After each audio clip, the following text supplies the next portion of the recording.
Cinderella.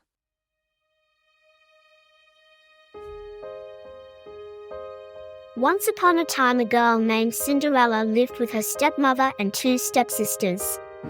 Poor Cinderella had to work hard all day long so the others could rest. It was she who had to wake up each morning when it was still dark and cold to start the fire. It was she who cooked the meals. It was she who kept the fire going. The poor girl could not stay clean from all the ashes and cinders by the fire. What a mess. Oh, what a mess. Her two stepsisters laughed. And that is why they called her Cinderella. One day, big news came to town. The king and queen were going to have a ball. It was time for the prince to find a bride. All of the young ladies in the land were invited to come. They were wild with joy. They would wear their most beautiful gown and fix their hair extra nice. Maybe the prince would like them? At Cinderella's house, she now had extra work to do. She had to make two brand new gowns for her stepsisters. Hey, faster. Shouted one stepsister. You call that a dress? Screamed the other. Oh, dear. Said Cinderella. When can I? The stepmother marched into the room. When can you what? Well, when will I have time to make my own dress for the ball? Said the girl. Who said you were going to the ball? Yelled the stepmother. What a laugh. Said one stepsister. Such a mess. They pointed at Cinderella. All of them laughed. Cinderella said to herself, When they look at me, maybe they see a mess. But I am not that way. And if I could, I would go to the ball. Soon the time came for the stepmother and stepsisters to leave for the big party. Their fine carriage came to the door. The stepmother and stepsisters hopped inside. And they were off.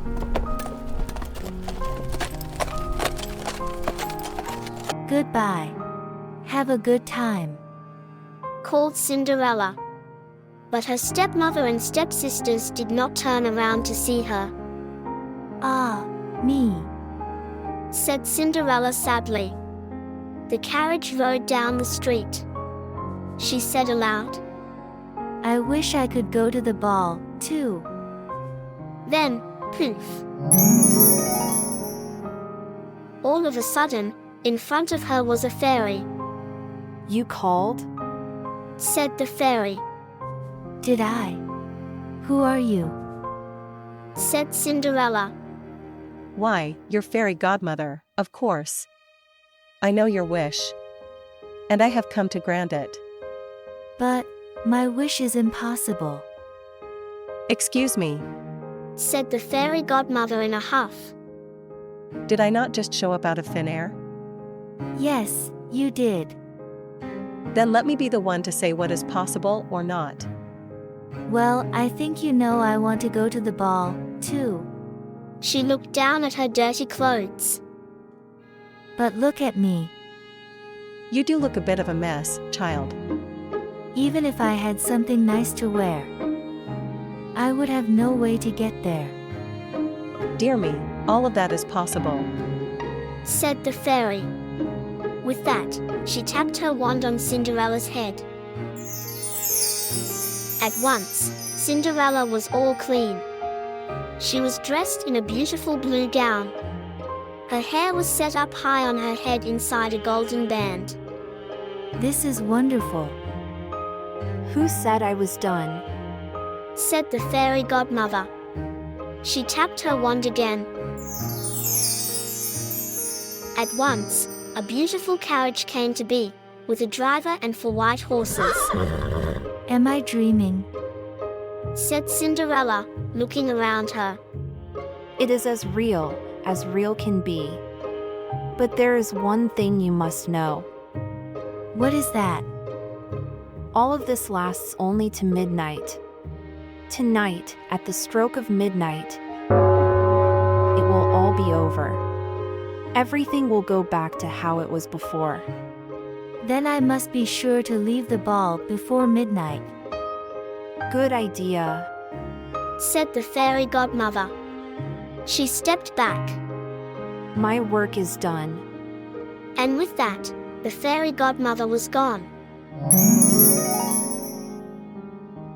Cinderella looked around her, Did that even happen? but there she stood in a fine gown, and with a golden band in her hair. And there were her driver and 4 horses before her, waiting.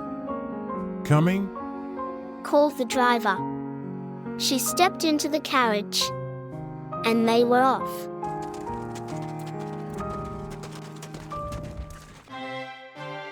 Over at the ball, the prince did not know what to think. Why do you have that sad look on your face?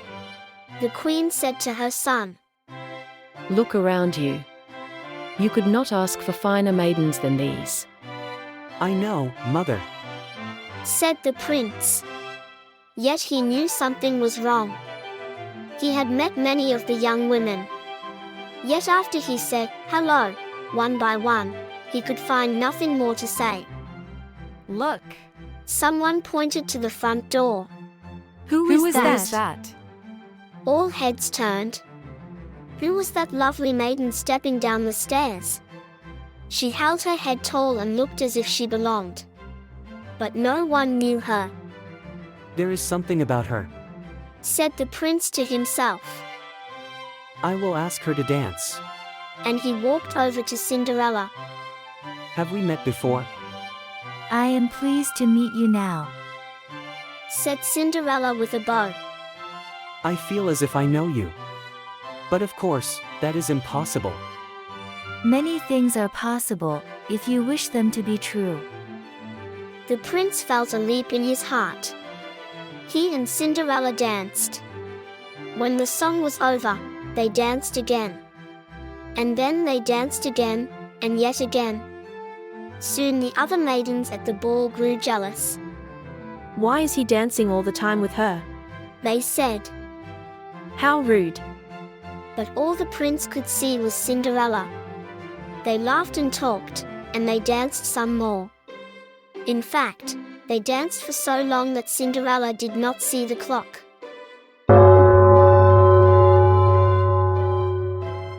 Cinderella looked up.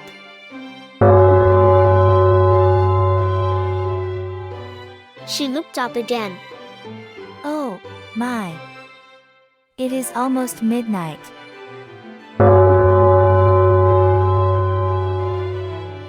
Why does that matter? Said the prince.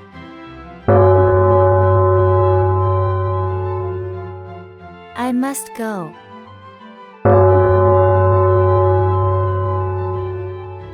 But we just met. Why leave now?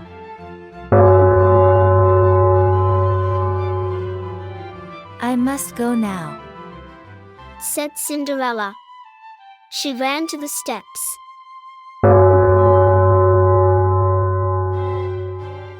I cannot hear you. The clock is too loud.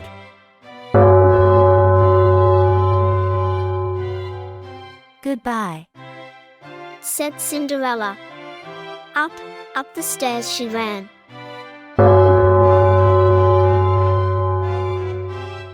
Please, stop for a moment. Said the prince. Oh, dear. She said as one glass slipper fell off her foot on the stair.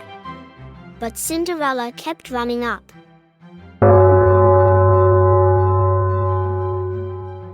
Please wait a moment.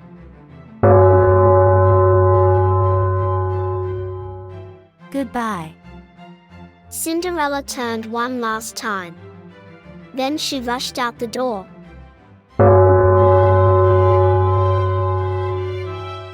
Wait. Called the prince. He picked up her glass slipper and rushed out the door. He looked around but could not see her blue dress anywhere. This is all I have left from her. He said, looking down at the glass slipper. He saw that it was made in a special way, to fit a foot like none other. Somewhere there is the other glass slipper, and when I find it, I will find her too. Then I will ask her to be my bride.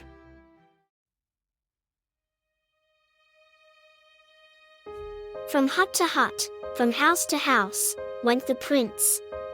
One young woman after another tried to fit her foot inside the glass slipper, but none could fit. And so the prince moved on. At last the prince came to Cinderella's house. He is coming. Called one stepsister as she looked out the window. At the door. Screamed the other stepsister. Quick, Yelled the stepmother. get ready. One of you must be the one to fit your foot in that slipper. No matter what. The prince knocked. The stepmother flew open the door. Come in. I have 2 lovely daughters for you to see. The first stepsister tried to place her foot in the glass slipper. She tried hard, but it just would not fit.